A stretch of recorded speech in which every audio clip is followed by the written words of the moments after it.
Good evening. Welcome to the 12th GlenAllachie live tasting, so isolation tasting. Today, it's going to be myself, Juliette. Most of you might know me. For those who don't, I am sales manager for Europe for GlenAllachie Distillers Company Limited. And tonight, I am delighted to be joined by an ex-colleague of mine from Gordon MacPhail, a friend, a local rock star, and also the head brewer of Windswept Brewery in Lossiemouth, exactly. So hi, Stuart, how are you doing? Hi, Juliette, I'm fine. All the better for seeing you. Thank you for that. Thank you. You had a busy day? Yes, yeah, it's been a busy week, been lots of bottling this week. So bottling Hurricane, our session IPA today. So we had 6,000 bottles of that going into cases and getting put into the warm room today. So it's been an early start and quite a busy day, yeah. So. Yeah, I mean, of what I've heard for lockdown, you've been very busy anyway, because most of the time you're on your own now. So it's you're jack of all trade. It's just a small team, but since the lockdown started, the focus has changed slightly from obviously none of the pubs are open, so there's no real point filling casks and key kegs and that. So we've been doing lots and lots of bottling and lots of online sales. So it's been great that people have been supporting us and buying the beer. So just been very busy on the bottling machine's been very busy. Well, I certainly have been buying your beers. And Callum, mostly my husband. So it's been great to have you locally here. So we've got a few people joining. We've got Geert, hi Geert from Belgium. Robert, Duncan Mathieu is always watching. So glad to have you on board, and John as well. So I was saying, ex-colleague of mine, so and friend. So I've known you, Stuart, for about 6 years, 7 years, something like that. When you started at Gordon MacPhail. Mm-hmm. So what were you? I think it was about the start of 2015 and something like that. Yeah, the 2015 started there, and my background has always been engineering.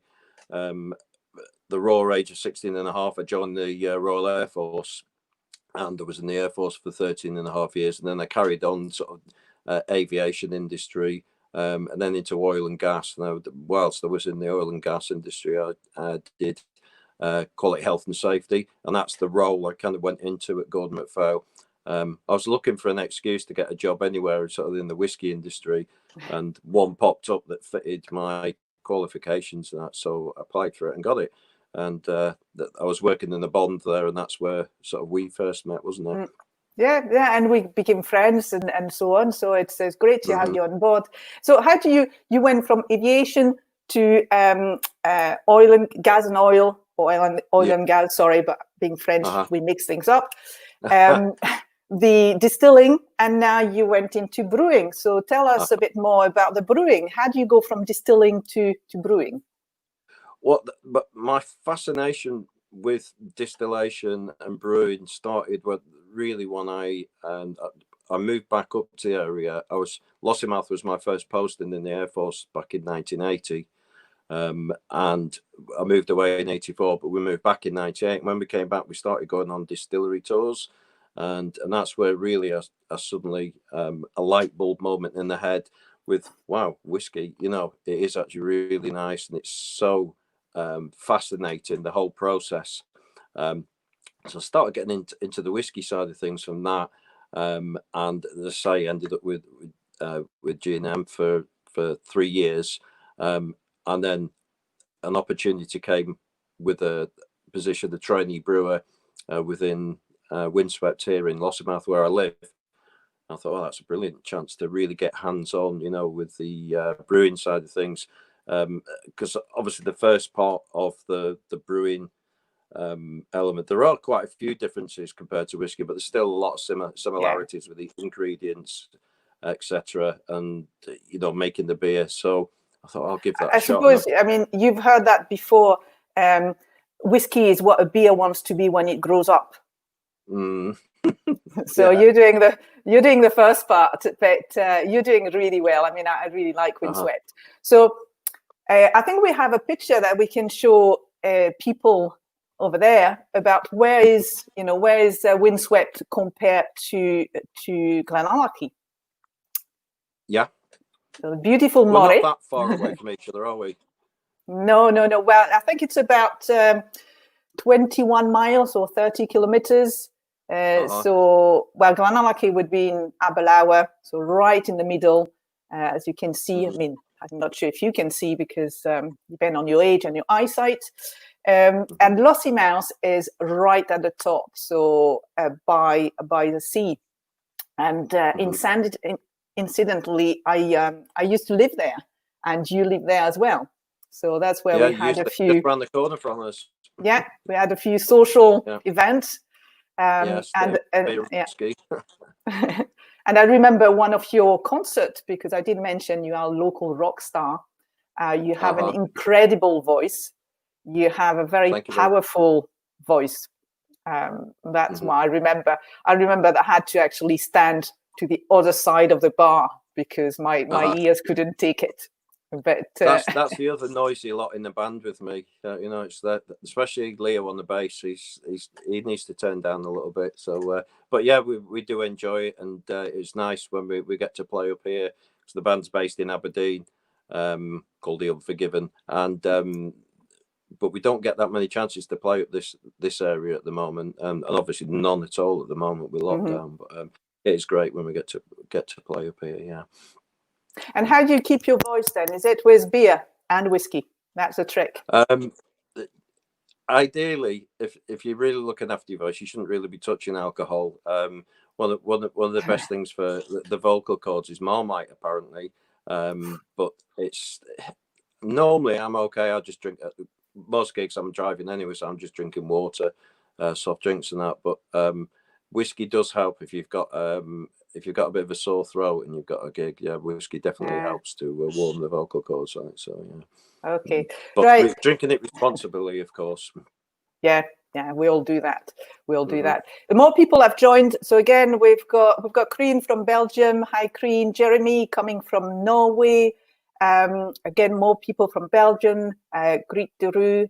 Neil from Elgin. Neil Urquhart. Philip.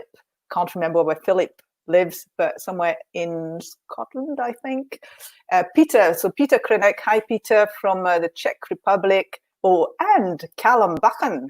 I think it's just next. It's just next door. I know the name. I think Clyde Bachen might be with him. So they are ready with a couple of beers and a couple of whiskey, because that's really what we are going to do tonight. Yeah. So we're here to pair 2 whiskies from GlenAllachie with 2 beers from Windswept.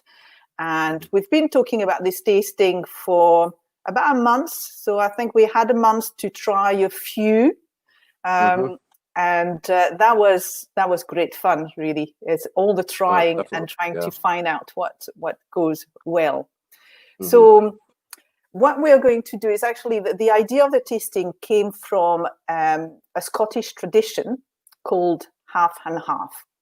And it's one of the many liquid tradition from Scotland. Scotland is a very proud drinking nation, so they have many drinking tradition. But the half and half is an enduring one. It's been going on for a long time, since actually the end of the 19th century, and it was started in Glasgow, in Tolbooth in Glasgow, which is an old pub, and it was the owner who actually noticed that its poorest consumers, his poorest patrons, were ordering a jug of ale, or a bowl at the time, and then a bottle of whiskey to share. And I think initially, really, it was more for the kick, for the alcohol kick to it. And it was also to disguise either a very bland ale or a not so palatable whiskey. So drinking together would mix the two, give a bit more power to the beer, a bit more flavor to the beer, and it would make also the whiskey, which maybe was a bit rough at the time, just a bit easier to swallow. Obviously, nowadays we have fantastic beer, a lot of craft beer popping all over Scotland and everywhere else, especially Belgium. Sorry for everybody else, but I am, I absolutely adore Belgian beers. And we have fantastic whiskies. So nowadays, the experience of the half and half is more of a sip and savor. It's not to have the buzz delivery. It's not for the alcohol hit. It's actually for trying to find what flavors, complement one another and how they interact. So that's what we're going to try to do tonight. Yeah. So you ready for that? Yeah. I am ready. Yeah. Good. So the way we're going to do it is we're going to try the beer first. So if over there you have a beer and a whiskey, and even if it's not the same beer, but we have a beer, we'll try the beer first. You can tell us about the beer, and then we'll try the whiskey on its own as well. I'll tell you a bit more about the whiskey, and then we'll have to try the two together. So one straight after the other. So the beer first and then the whiskey as a chaser. Okay, so I hope that makes sense. And the first pairing that we have is the Bison, which is this one here. All right, and you'll tell us a bit more about it. Don't drop it. And then we're going to pair this with the 9-year-old Rye from GlenAllachie. And it just works absolutely fantastic. I mean, I love on its own, I love Bison and I love the Rye. So that's a perfect match for me. And I've got, look at that, how well prepared I am. Do you recognize this? Yeah. So have I. Now, so let's crack it open. There's actually a question here about Windswept and beer cask. Would we? I mean, you doing some whiskey casks? Sorry. Can you tell us a bit more about this? It's not from GlenAllachie. At the moment, the first cask-aged beer that we did was Wolf, which is our dark ale, and that goes into Glenmorangie whiskey casks, and normally sits in there for sort of 3 to 4 months, something like that. And that is really, really nice. That gets marketed as Wolf of Glenmorangie. We also have Bear, our Russian Imperial Stout, which comes in at 10.5%. That is when we get talking about mash tun later on. That Bear is one of the ones that that's got 7 different types of grain in there, and getting close to half a ton of grain for a I think it's a 9-barrel brew we do, or it might even be I think it's less than that. I think it's something like 6 or 7-barrel brew. So there's an awful lot of grain in there. So there are 2 main ones, but we've done a few uncharted ones, and we're actually doing one at the moment where we've had Wolf in a Glenmorangie bourbon cask, and we've added raspberries to it, and that is at the moment just maturing away, letting it do its work. And if anything, when we initially put the raspberries in there, it got rather excited, and we had a bit the bung started fizzing and overflowing and everything, so I had to do a little bit of mopping up, shall we say. But it took every fibre of my being not to be lapping it up rather than mopping it up, but it's smelling and tasting glorious. So really looking forward to when that's released. But yeah, there's a number of cask-aged beers that we do. Yeah, and maybe, who knows, maybe we might have a partnership at some point. I mean, at the moment we're not talking about it, but why not? It's let's see how this goes first. But tell us a bit more about Windswept, because we've kind of gone a bit quick on this one. We know it's in Lossiemouth, and why Windswept? Well, Windswept started in 2012. The two directors, Al Reid and Nigel Tiddy, both ex-RAF pilots, and they were based here in Lossiemouth. And Lossiemouth and Moray in general were surrounded by lovely beaches, rivers, mountains, so it's an ideal place for all sorts of outdoor activities.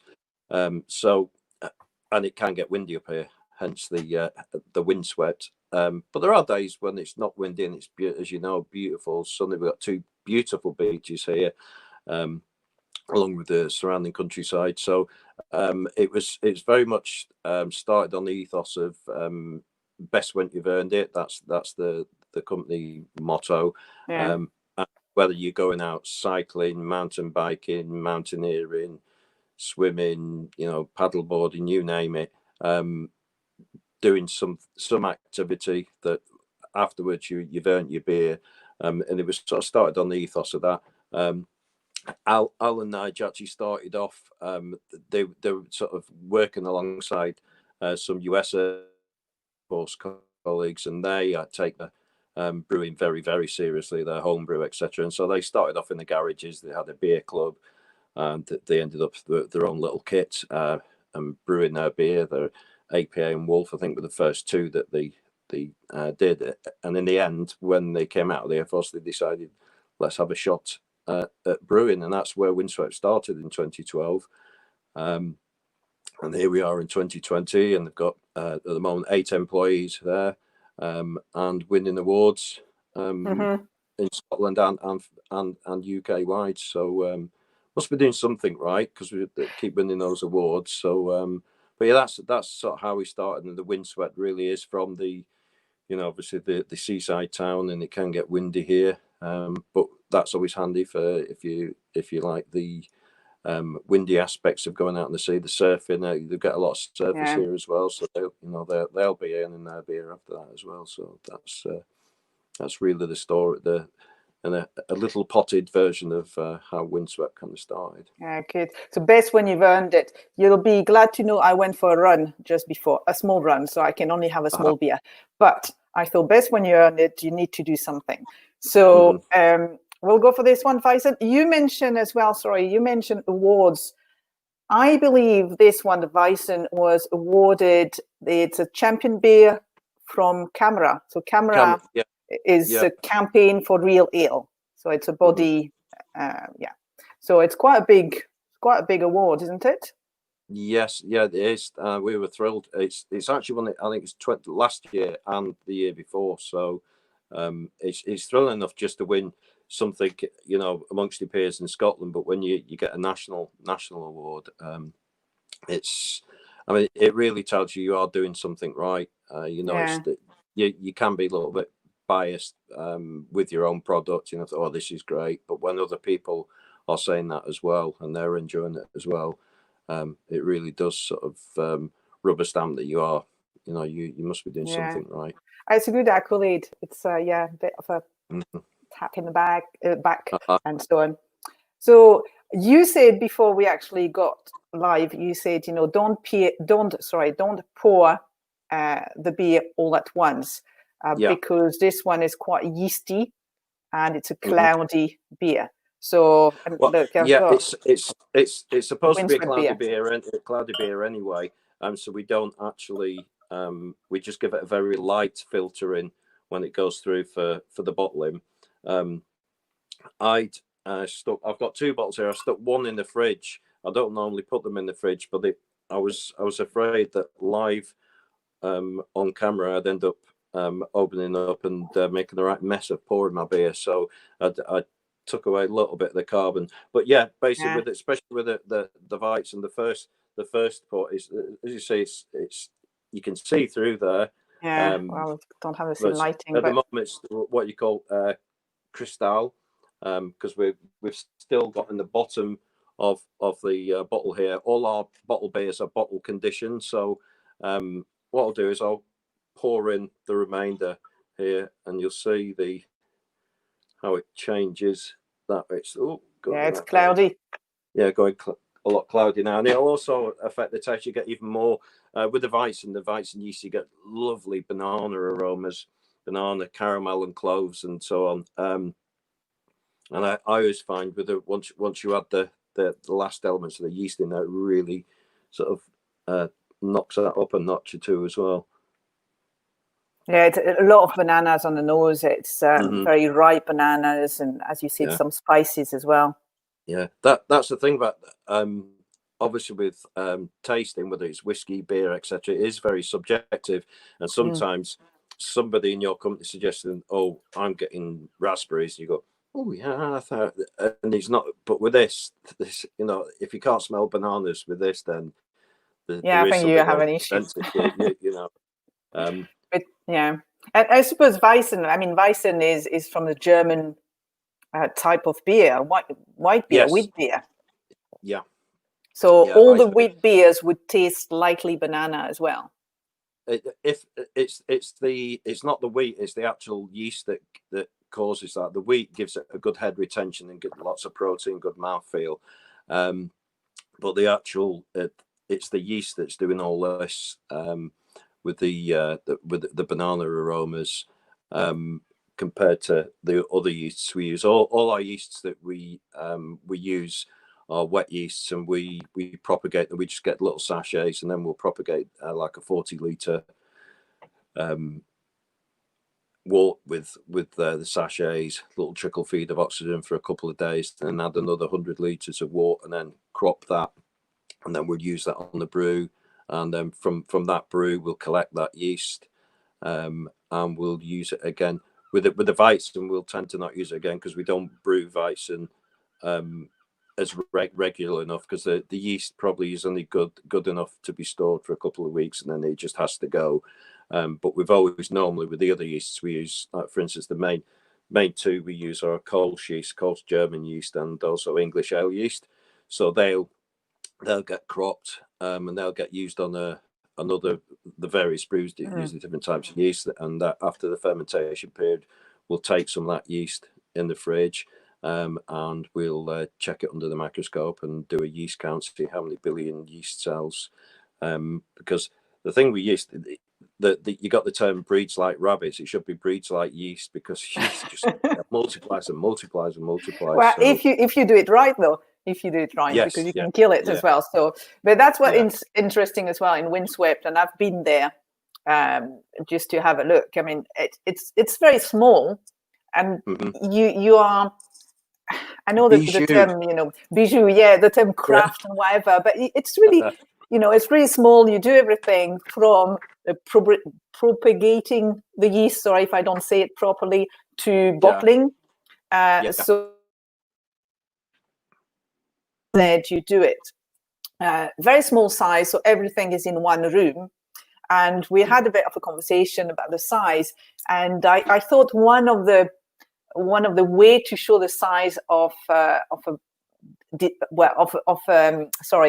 distillery anyway is usually the size of the mash tun, and the size of the brewery would be kind of the same as well. So we've put together some images about your mash tun against our mash tun, and I think we win. We both fit in. But you on the left, it's like having a bath. Whereas I've got acoustics, though. It's got what? Sorry. Great acoustics in our mash tun. Yeah, is that where you practice your singing? Yeah. I'm normally singing along to something, because it's our mash tun is very labour intensive. Filling it and emptying it, it's all manual labour. So although ours is smaller, it's probably more intense work than so I assume your mash tun, the grain comes in on the conveyor and in there, and you open the valve at the bottom and let it all out. Yeah, in a way, but I mean, I was helping the guy, just a bit of fun and to really understand what they were doing. And we produce 4 days a week, and then Friday is a cleaning day. But the cleaning the mash tun is labor intensive. So I went in with my willy boots, an apron that they kindly gave me. You can't see on this picture, but it's nice and flowery. And you go with a hose and the brush, and you really have to clean it. It takes about, I think it took nearly an hour to actually do it properly. So it's it's a big. It's 6.1 meter in diameter.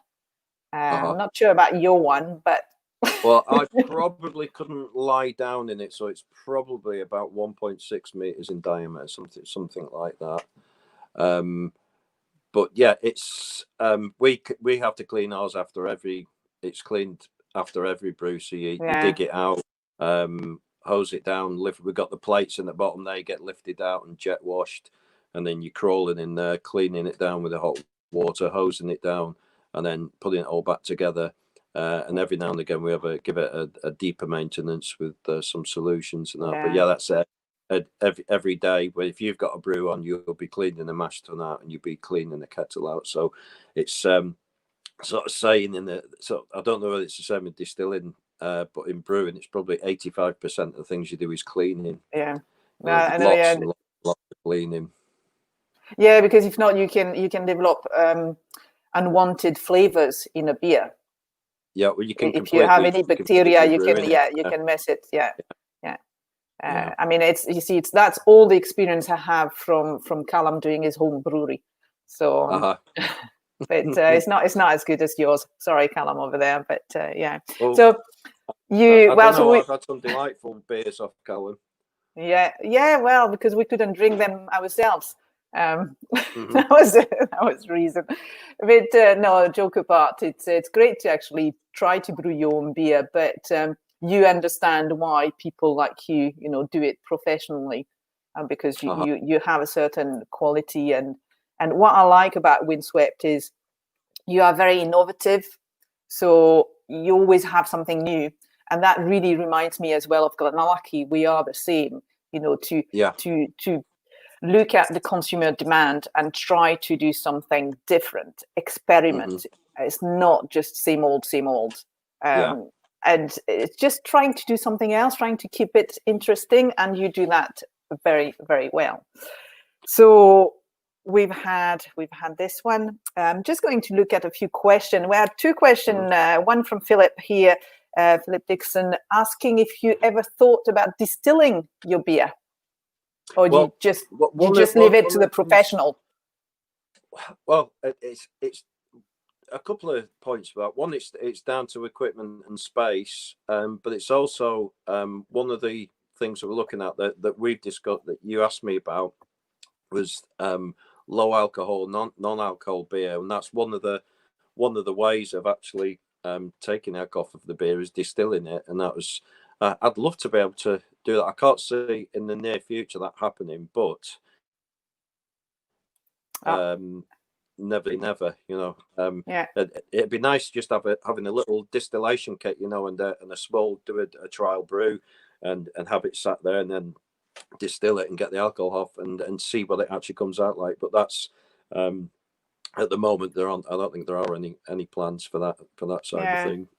Yeah, good. The other question, which I think is interesting one, that's from maybe somebody John Creasy, if I say it properly. Is that the name you recognize? Because he's fascinated by the way you wear your hat and how the name stays in the middle. So how do you manage to keep the name on your hat in the center? Because he can't do it. If I start moving about, it'll soon move.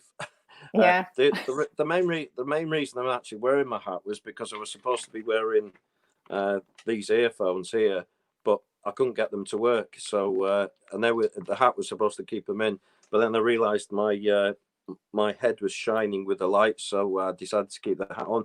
But there's no secret. There's no tape or anything underneath there. No.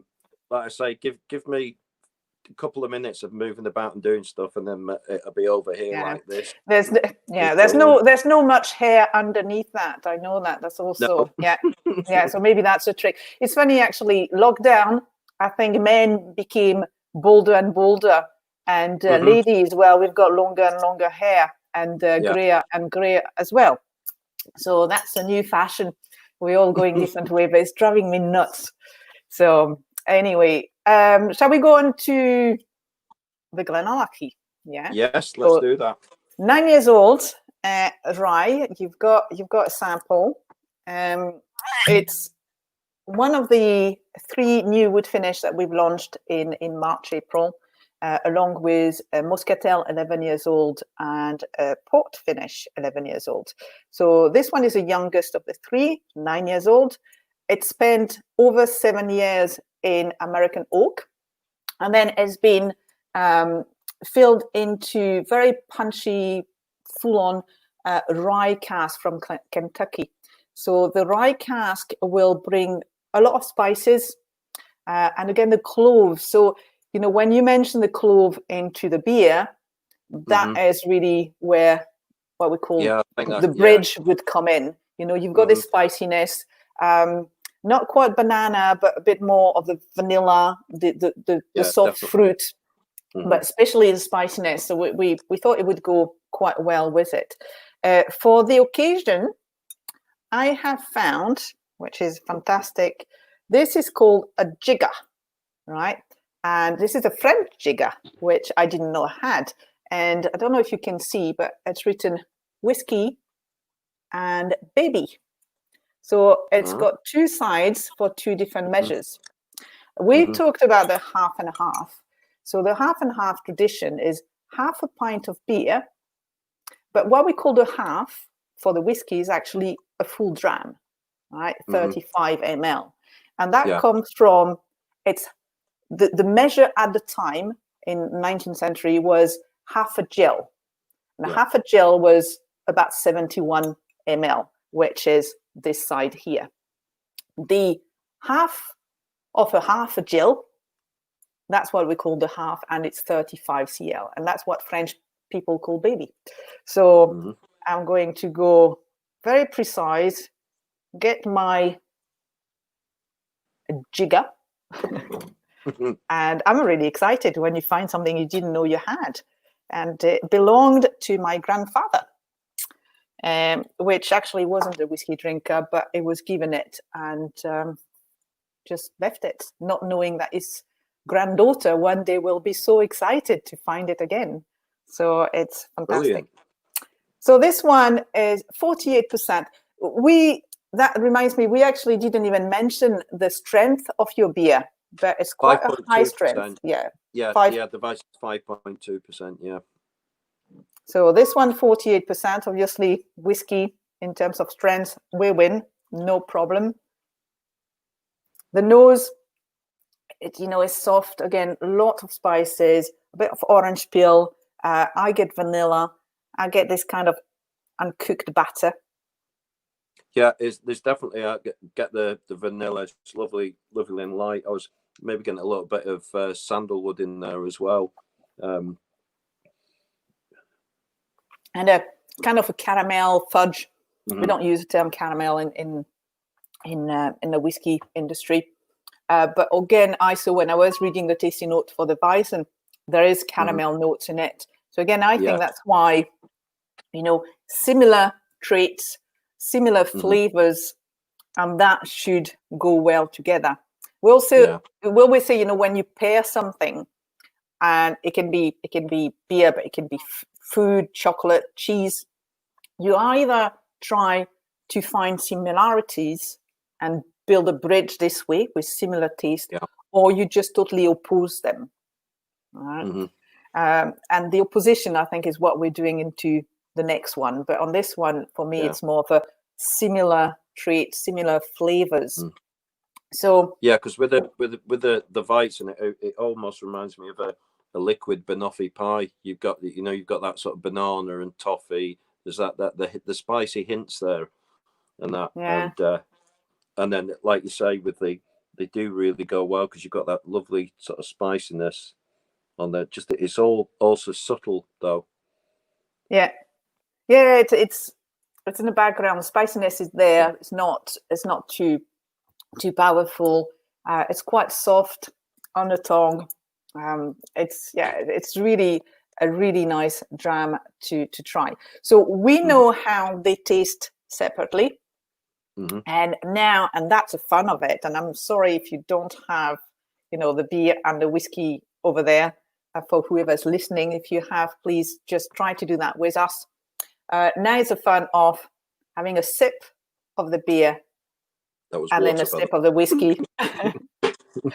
Sip of the beer, sip of the whiskey, and see how, you know, they complement one another. And if you have a nice pairing, it's actually the sum of the parts. It's greater than the part itself.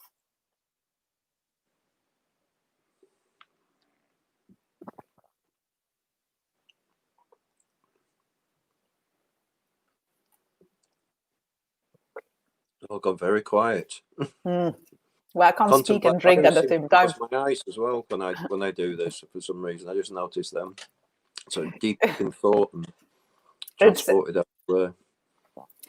It just brings a bit of the bitterness out of the beer, I think, and out of the whiskey at the same time. So you get a bit more bitterness, but you get a lot more spiciness for me, and the wood really coming through. Yeah, definitely. The whiskey, you definitely get a lot more of the wood there. That's interesting thing with when you pair into, like you say, it will accentuate certain aspects, and other aspects it'll just strip away completely. And that's where one of the ways you decide on what is a good pairing, because if it's taking away the really good elements of one of them, then maybe it's not such a good idea to pair those two together as well. If it's doing, you know, it's giving you amplifying certain aspects of it even more, which I think this does. Like I say, it's more of a bridge, this one though, where you've got slight similarities, the spicy elements and that, and also the work, because you've got the vanilla and that in the whiskey, and then the banana, so those go together as well. So yeah, no, it's a good, that's okay. It's a good pairing. It's a good pairing. I'm actually surprised you said so many words, because usually, you know, Stuart is a man of noises. In terms of drinking, but I thought you were going to say I was a man of few words. When you do speak, but when you taste, I know you more going like this, and you go, yeah. So you tend to really express yourself more in terms of noises all the time. So that was tasting noises rather than tasting notes. Yeah, that was one of our suggestions, wasn't it, when we were at G&M? Because that was where I started to really get to know you, because I started going in on the tasting panels, and we'd have a selection of whiskies, and four of us would sit around the table and I'd sample them and then discuss them. Lizzie would give us the samples and that, and then we'd be coming out with suggestions. Not all sensible. Sometimes just throwing one in there just to see whether everybody was actually listening. You know, ground unicorn horn, and I remember Richard talking about a seagull's armpit as well at one stage. So, we all had different interpretation, but it was good fun actually. It was the best part of the week, I think. Yeah, definitely. There was a tasting session apart from coffee break and a good gossip. Yeah, right. Don't say too much, because I know some people from GNM are watching. So, getting back to like I say, that it's almost to me it is the perfect way of judging whether somebody likes the drink. That either they just go completely quiet and they get lost in themselves, and it's like the sensory element where the aroma or the taste is actually transporting you back somewhere, or you're just you start coming out with all these guttural noises, and you're I wasn't expecting that, you know, and that to me is the big. You can come out with all these different various different. Oh, I'm getting this, I'm getting that, and the other, but the facial expression and the noises, I think for me is what really tells you. Yeah, the facial expression is really important for me as well. And I always say, tasting, as long as a whiskey puts a smile on your face, that is a good whiskey. If you start crying, that's when you have to stop, and maybe whiskey is not for you. But usually the facial, the recognition in the eye, where, as you say, you recognize the taste or something. That's really good pairing. I mean, I'll keep this one for later on. Got a question here from David. So David is actually sales director for GlenAllachie, and I think he's been hooked because he's asking where he can find Windswept in Edinburgh. Do you know? Good question, and I'd need to speak to our sales department because I mainly focus on my brewing and bottling, etc. However, you can get it online as well. If you go onto our website, windsweptbrewing.com, there's lots of information there about what stock we currently have available. But if you forward me his details, I will get back to him. And that's fine. We can answer. Yeah, because normally during non-lockdown times, we have a fortnightly delivery down to the Central Belt. Mick, our Bruce Willis lookalike driver and man of all trades, goes down to Glasgow, Edinburgh, etc., and drops where the casks and key kegs and that off to various breweries, and also bottles, mini kegs to shops. But at the moment, obviously, we're not going down that far. But I think what he really wants to know is if it's available at the Tukta, which is local bar. But I'll give you the address, or the salesperson, the address of the Tukta, and we'll get you in there. No problem. Or just email info@windsweptbrewing.com as well, and they'll get to you as well. But if you forward it to me, I'll make sure. Perfect. Our sales team. There's also, I mean, you did mention lockdown. You do local deliveries, free local deliveries. It's been really great to have that delivered to your door. I've been out doing that as well. Because the first couple of weeks of lockdown, we just weren't brewing at all. I think it was one of those things where deep breath, let's assess things, what we're going to do here, and it was the support we've had from customers, old customers and new customers, has been fantastic. Like I say, locally, we've been doing really good on the deliveries. But I make a plea: if somebody has got a house that's got a name, can you please put the number as well? Unless you're driving up and down the street looking for a house, what's it? Rose Cottage. Where is it? So, put a number. I bought a house. It had a name. It doesn't have a name anymore. It's got a number, and it's a great number. It's 11. I like 11. 11. Anyway, a couple of questions as well. So one for me here about the rye, which, sorry, I should have said, it's been finished in rye cask for over 18 months. Sorry. So first American oak, and then rye from Kentucky for over 18 months. Then we have Neil Urquhart asking you, Stuart, what food would you pair with the Bison? Oh, good question. Now, as I don't eat meat, and all our beers are vegan as well, so there's no animal products going to our beers, and we don't use isinglass for clearing. We don't actually do any clearing on the Bison because it's supposed to be cloudy anyway. We use a product called Protafloc. I'm going away from the question here, aren't I? I will get back to the original question. Yeah, we use an item called Protafloc that's got carrageen in it, and that's what helps to clear the beer. Let me think. Weizen. I could look at the notes and cheat and say food pairing: goat's cheese and rocket salad, tapas and paella. That's what it says on our. But for me personally, I think it'd actually go quite nice. I think this might sacrilegious, but it'd go quite nice with a pudding. It's sort of like a really quite a rich chocolate, so something like that, or one of the other. Let me think. What other? I think paella is a good suggestion. Neil, if you listen, I know Neil is listening here. I'll bring the beer. You can make the paella, and I'll come around. Well, we'll come around. I'm inviting Stuart as well. Good. Other question, you have a gluten-free, I mean, you mentioned, vegan beer. You have a gluten-free beer. Yes, yeah. Mistral is our gluten-free beer. That was launched last year, and it's been really successful. We did an online taste. I did an online tasting of it a couple of weeks ago with Nigel, the director. that went really well as well. It's the good thing about it is, and with a lot of gluten-free produce, sometimes you do have a payoff for the fact that it is gluten-free and that it doesn't necessarily taste as good as normal, with its bread, etc. But I was pleasantly surprised with our beer. It's basically our beer. It's gluten removed, so we do the brewing process exactly the same as we would do.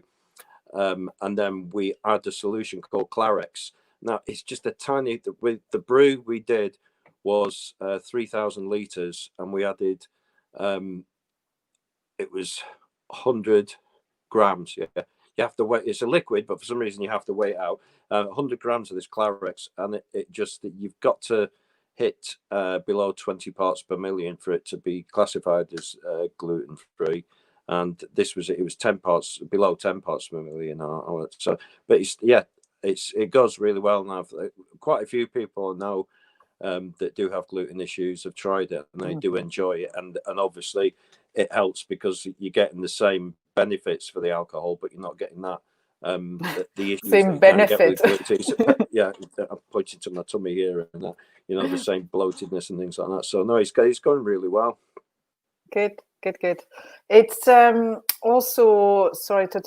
Yeah, what is the question from Jeremy in Norway?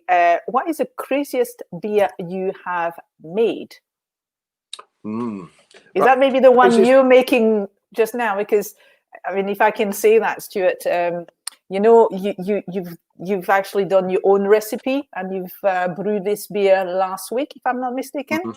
I mean, it's not a crazy beer, but yeah, we're involved in a project, Field to Firkin project, and it's using local, just trying to reduce the carbon footprint and use local produce as much as possible as part of a trial. And we're liaising with a Belgian brewery as well in relation to this, and we got loads of pale malt that had been grown locally, had to get sent away a bit further afield to get malted. But then we had a competition at work where we all came up with different recipes, and then we had an evening where it was a tasting with people invited, and my recipe got chosen. So it's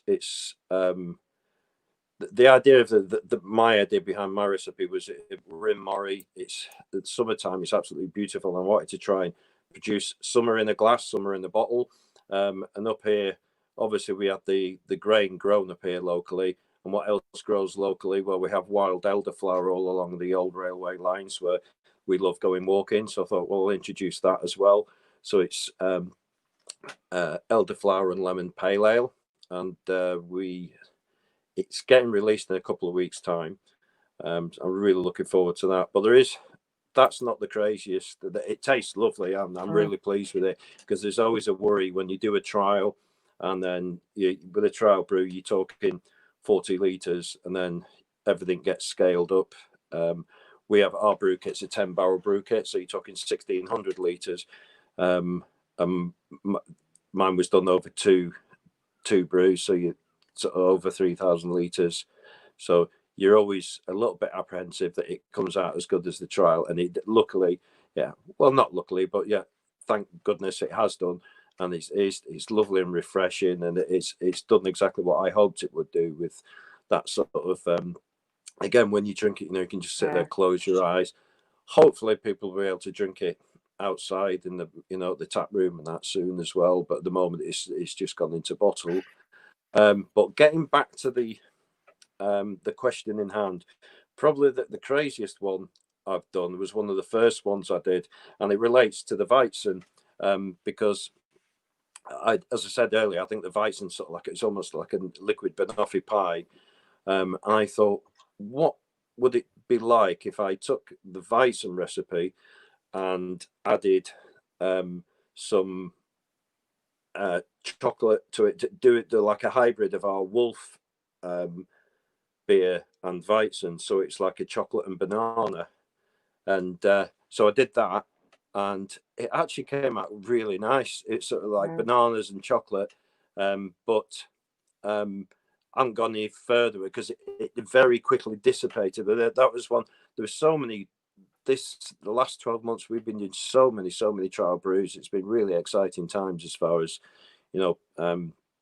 really pushing it, and the only limits your imagination, really. So yeah. I've got another beer that's I did the recipe for, that's getting scaled up as well for later in the year.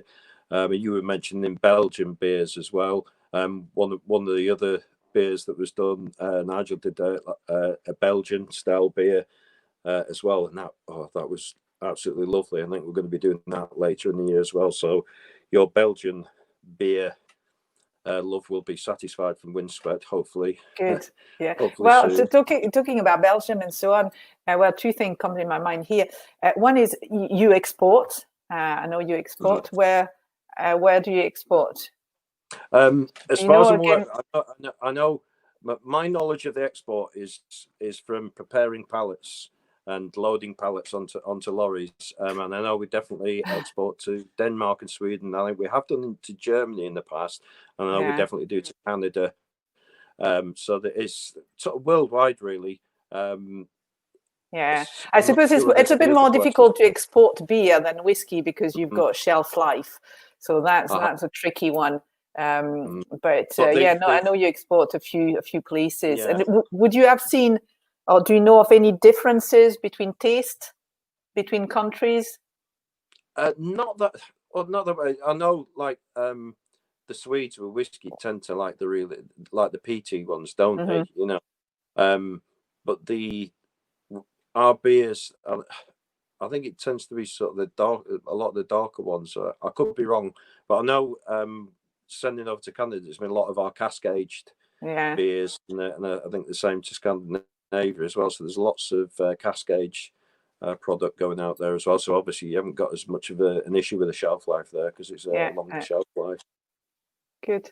Right. Time is ticking. I mean, we don't have to finish at 8, so we're not going to rush it. But equally, don't want to last too long for 2 hours or so. So let's go into the next one, and the next one is Aurora. So Aurora, yes. Which is an ale, and which is much lower in alcohol. This one is 3.8. Yeah, 3.8%. This one. Yeah. Northern Light Ale, it's described as. Yeah, hence the name Aurora. I have never actually seen the Northern Lights, despite spending numerous hours chasing them and following alerts. I'm glad you say that because I'm the same. Lapland. I've even been to Finnish Lapland and we never saw the Northern Lights there. Neither. All right. No, I've never been that far, but Lossie is kind of renowned for the Northern Light and so on. And fair enough, when you try to see them, they're not there. And the day you maybe don't go out because it's 2 a.m, and the next day you see all these beautiful pictures from people locally who've seen them, and you haven't been out. So it's it's a tricky one. But that's the beauty of Northern Light. Actually, few people see them.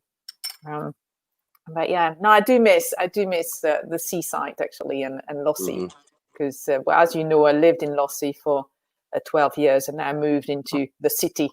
The big city of 25,000 people, but it's lovely, right in the middle, and it's great. But I do miss the view, and Lossiemouth is absolutely fantastic. I miss the tap room. So Windswept has a tap room with a few indoor and outdoor sitting area. So you would, go for a walk, and after the walk you thought, I've earned it. So you would stop and have a beer, and a couple of beers, and then go back up. So that was fantastic, and that's one thing I miss. It's a bit too far to walk from Elgin, but try to cycle next time. So Aurora. So this it's called a Northern Ale, but it's all the hops in it are Southern Hemisphere hops, aside from the Admiral. This brew has really come back on leaves. When I first started, the recipe changed because we couldn't source at the time Nelson Sauvin hops. But this year we've been able to, and the difference in the beer is it's gone from being one of the beers that I'll drink it sort of thing if there's nothing, but it's gone from one of the low categories to one of my favourite beers just purely on the change in the hopping regime. And the interesting thing about this one as well, it's most of the beers we do, the hops go in, they go in at various times, but they normally go in at the start of the boil, and we do an 80-minute boil. However, the bittering hops will go in at the start, and then later on, sort of 15, 10, 5 minutes, and so on. The hops are going just for purely the aroma and flavour. But with Aurora, we have its first wort hops. So as soon as you start transferring the wort, the hops go in there. So they're in for the entire time that it transfers, and then for the period of the boil as well. But because of that, there's not a massive amount of hops going there for the bittering. And it's only a 60-minute boil on the Aurora. So there's lots of, it's all these things that the craft side of things where you've got to learn all of the nuances, how to get, say there's Wakatao and Nelson Sauvin. We also do Motueka dry hop on this as well. So I'm glad you remember that from memory, all these names from memory. No. And I could see you looking on the side. I've got all these sheets in front of me. I've problems pronouncing some of these sort of mystical sounding hops, so I just have the notes in front of me. But it sounds fantastic. But to me, it's lovely, fruity, tropical fruity aromas. But it's also got I was struggling to put my finger on it, but it's almost got like an umami sort of element to it, especially on the taste, where it's got that lovely tangy sort of funky aftertaste. The nose is not so sweet compared to the Weizen. The taste for me is a bit more nutty, but flatter as well. It's not so carbonated than the other one. Is that right term? But tropical, definitely. It's And when we were looking at the pairing, I was trying to think of something that would go with your whiskey, and just with it's that sort of tangy aroma that had me thinking, oh, let's go for that. We did look a long time actually to try to find a pairing which would get both Aurora and Limerick. I mean, I was keen to get Limerick paired with something. So this one here, which is MacNair's, because of the peatiness, and I thought, the peatiness will be very interesting with a beer. Because again, the first one is very much about having similar taste. This one is a bit more about contrast. So trying to find something different. We had a fantastic, to be honest, and we had a fantastic pairing. And actually, that's how the whole concept started. Yes, yeah. And that was with a 15-year-old GlenAllachie, which a stunner, or a belter, as Billy would say. And the Wit Pricker, which won one of your latest beer. So dark beer, absolutely fantastic. And the two together, the chocolate aromas, was a delight.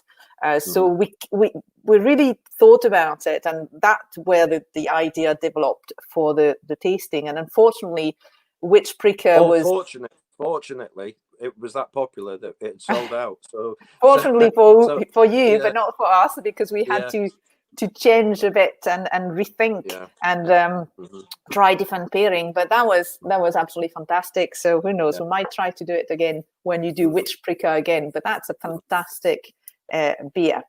So here we have. It will be back available soon. Yeah, well, we could maybe do another tasting, but it was a fantastic pairing, very, very special. This one, Aurora, we've tried Aurora, so we've got the bit of the fruitiness, but more tropical, a bit of nuttiness, a bit of grassiness. It's nice. I find it, as I say, a bit flatter than the Weizen personally, but very easy to drink and nice flavors. it's lasting flavors on your tongue. So we're pairing it with MacNair's 12 years old, which is a peated blended malt from the GlenAllachie Distillers Company Limited. So when we bought GlenAllachie, we also purchased a few different brands. And so obviously we had GlenAllachie single malts. We also purchased White Heather, which is going to be launched as a blended whiskey, as a 21-year-old blended whiskey. So something really unique, fantastic. And then we've got MacNair's. And MacNair's, we launched it as a blended malt. So peated blended malt, it's made of 4 different single malt that we're marrying together. 2 Islay malt, so peat from Islay, 1 peated Speyside, which will bring a different type of peat to the mix, and then GlenAllachie to give it richer, bolder, and a bit of backbone. So we blend them together and then mature them on site in different types of cask, and then bottle it at 46% under MacNair's Limerick. So this one is a 12 years old. We also have a non-age statement, which is a bit more peated, and a 21-year-old, absolutely fantastic. But the peat has been just tamed, and it's in the background. So the 12 for me, it's a really good balance between the wine casks, the sherry casks, and the peatiness. So you've got the fruit and the peat. So you really have the fruit. For me, the peat is not so much on the nose, but I always say, be careful, because I know when I started, in the whiskey industry, I could smell peat, a tiny amount of peat. I could smell it, and I was like, wow. And now you get used to it, and your nose adapt, and it's more difficult for me anyway to get the peat. But on the nose, it's really subtle. Really, really subtle. Yeah, it is subtle, but it's more of a wispy, smoky as opposed to medicinal, isn't it? Yeah, because you will have a part of the Speyside or Highland peat, so that would be slightly different. So to tell you just a bit more as well about MacNair's, for those who wouldn't know, so MacNair's is this gentleman here called Harvey MacNair's, and Harvey MacNair's was a Victorian, so 1860s, 1870s, Victorian entrepreneur in Glasgow. He was an entrepreneur, traveller, raconteur, bon vivant, and so on. And he was also occasionally a master blender, or just blending, a whiskey blender of his time. And there is a little story behind this bottling here. It's that Harvey was fishing near GlenAllachie, and after a long day of fishing in autumn in 1860s, he decided to go back to his bothy. So a bothy is a cottage for whoever is not from Scotland. Little bothy on a damp autumn evening, and he put the fire on. Now, poured himself a dram of whiskey as well to warm up, and the chimney was blocked.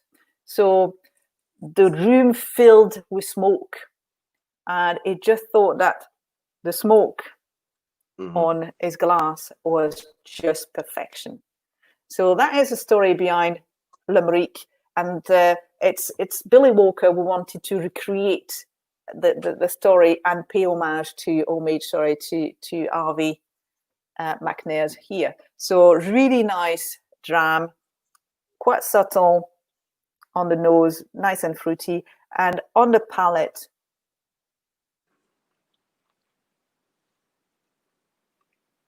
really the peat comes round, and especially on the finish, you have it on the tip of your tongue, but all the fruitiness, I make it round. It's really nice. It's really worth trying. If you haven't tried MacNair's, it's a great whiskey. If you a bit of a peat lover, as I said, if you really like your peat, go for the non-age. If you like more of a subtle kind of ashy note, go for the 21. 12 is right in the middle, so very, very accessible, in terms of fruitiness. I've got a question for you, and then we'll try the two together. I'm just looking at the question quickly. Stuart, where does the name bear comes from on the Russian stout? Do you know that?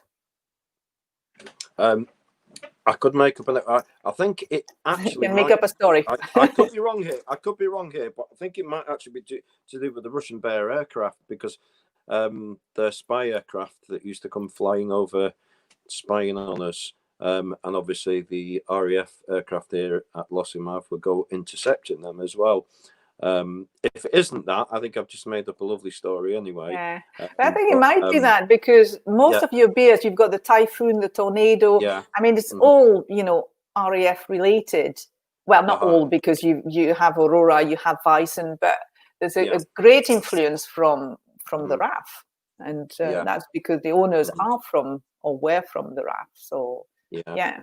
So then it is a Russian Imperial Stout, so the Russian Bear they cover. But if it isn't, I will find out and I will get back to you and let you know.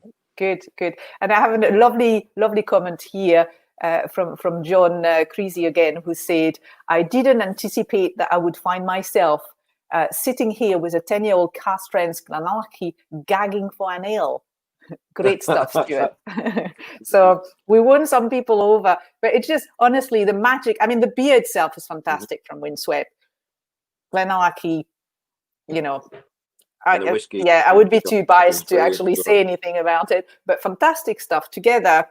Well, we'll find out because we haven't tried yet. So let's go.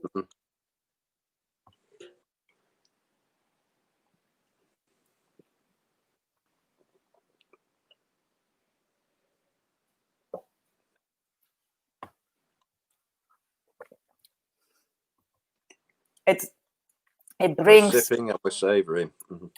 It brings the peatiness out. It really does from the whiskey. For me, it brings more sweetness out as well. When I go from the beer to the whiskey, I really get a lot of sweetness out of the whiskey. More sweetness than spicy. It's maybe not so much the peatiness, actually the spiciness coming just here. I need to have another taste. It's a lovely vanilla aftertaste as well. Quite a prolonged one as well. I hadn't noticed that before. To try again.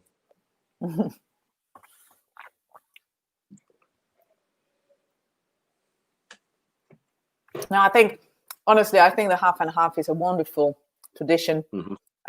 It's one that lasted over 150 years, and it's here to continue. I think it's a renewed tradition now from younger people, and as we said earlier on, it's about sipping and savouring. It's no longer about the big buzz delivery, lots of alcohol and so on.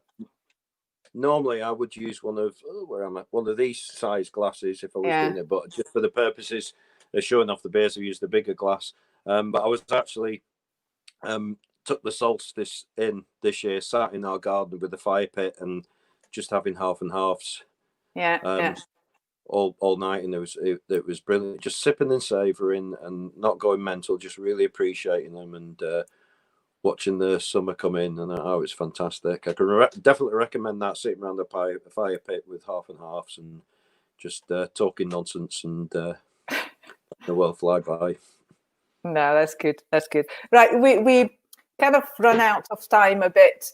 It was absolutely fantastic from you, Stuart. Fantastic from the people asking. Fantastic from all the people asking questions as well. I mean, we had a lot of questions from John, from Ben, from David. I'm forgetting a few people. Philip, Adrian. I mean, everybody, got right into it, and I think we had quite a nice chat. I fairly enjoyed myself once again. I mean, it's hard job, really hard work, and we've got this to finish after. Great. Yeah. It's been great doing the research as well, though, hasn't it? On a serious note, it's been. It does take some whiskies and beers just don't work together, and it's working out what goes with what. And sometimes you stumble upon something that you wouldn't expect to work. So, and it's been an excuse to see our respective selves from a safe social distance over lockdown and that. But it's something that's kept us going as well. But like I say, promoting both brands as well. And and you know, both local brands. We're both local from Murray. It's very important for both of us, and it's been good to share that. So it was really a pleasure. I would just want to share a toast with everybody there, and obviously this will be Lang may your Limerick, which is again for the Limerick here. Long may your chimney smoke. Lang may your Limerick. Slanjava. And again, thank everybody for joining us. We will have another isolation tasting. 2 weeks time. We are now doing it every 2 weeks, and it will be with Karen from the visitor center. So we welcome Karen back. It'll be fantastic. I know she knows a lot of people all over the world, and she'll be able to tell us about herself, about a journey in the whiskey industry. And she'll be joined, I believe, by Ben as well. Ben is a UK sales manager. So if you want to tune in 2 weeks time, we'll be here. I'll certainly will join. So on this note, thank you very much, and see you soon. Bye-bye. Bye. Bye.